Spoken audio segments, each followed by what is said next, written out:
Okay, great, it's going. So, hi, TOK, Kate, everybody, what's up? So, for Monday we had to choose 5 quotes, right? And so, I'll just start with my first one and I'll just talk about it and I'll keep going from there.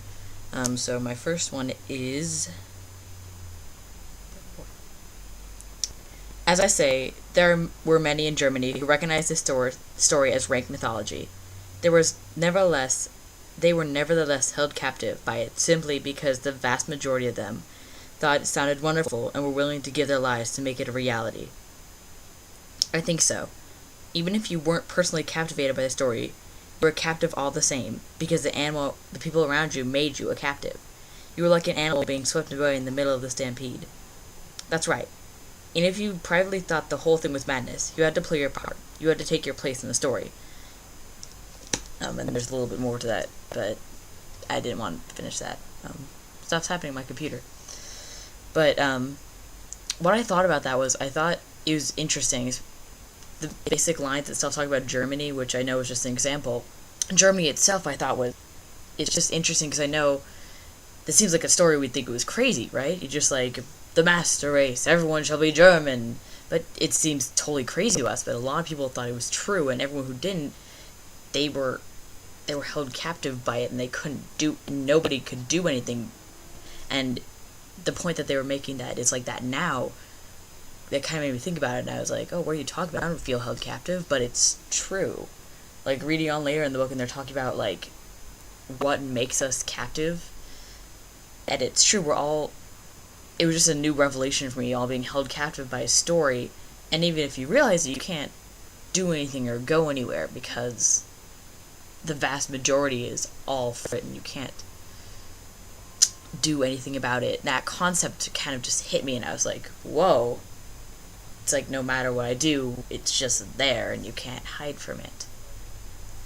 That kind of made an impact on me, which is why I chose to talk about that one. And then, next section, page 38.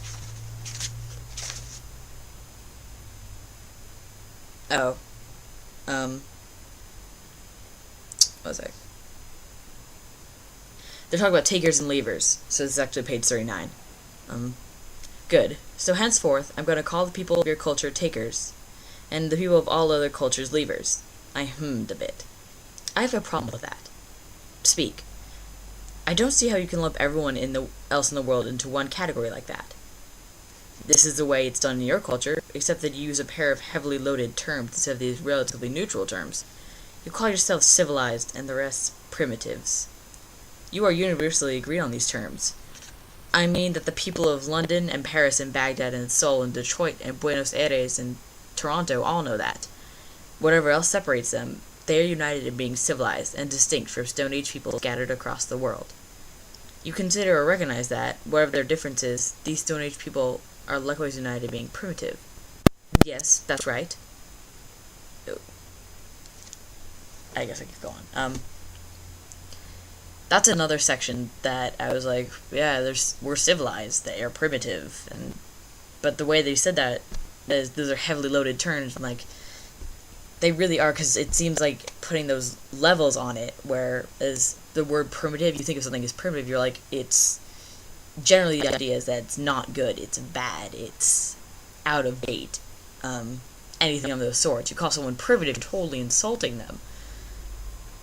But by doing that, does it kind of put more importance on us now? That seems like it's putting a lot of importance on us as people, like we're better, we're civilized, we're technologically advanced.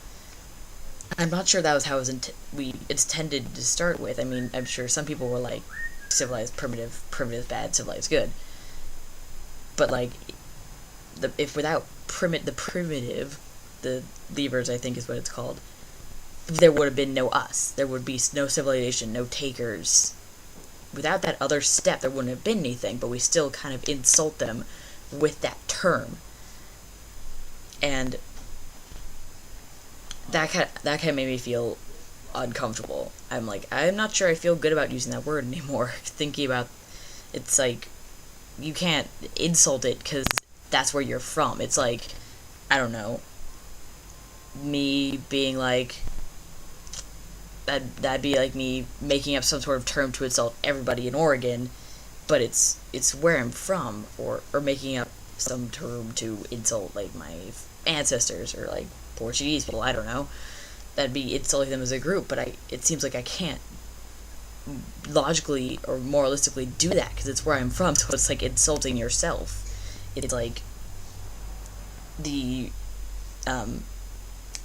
War of Independence, America. Everyone was insulting the British. I'm like, well, you're all actually British. You've just kind of not lived in England for a while. So it seems kind of weird to me that we use those phrases, but it never occurred to me. So as all my quotes from this week, a lot of it's new revelations for me. I'm marking new revelations.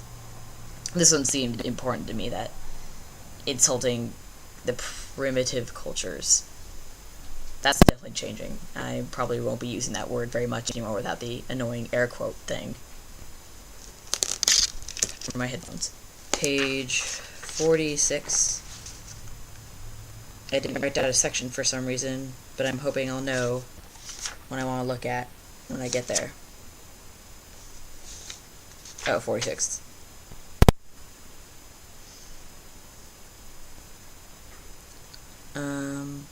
Here we go. Then I'll spell it out. You're looking for your own culture's creation myth. I stared at him balefully. We have no creation myth, I said. That's a certainty. That's the end of the second chapter.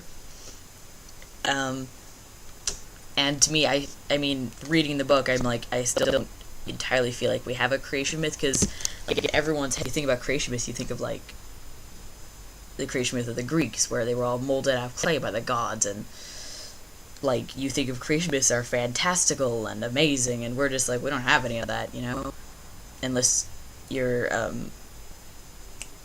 what is it, creationist. That's a myth. That's what I was thinking. I was like, that's a myth, but evolution, that's fact, that's science, that's what happened.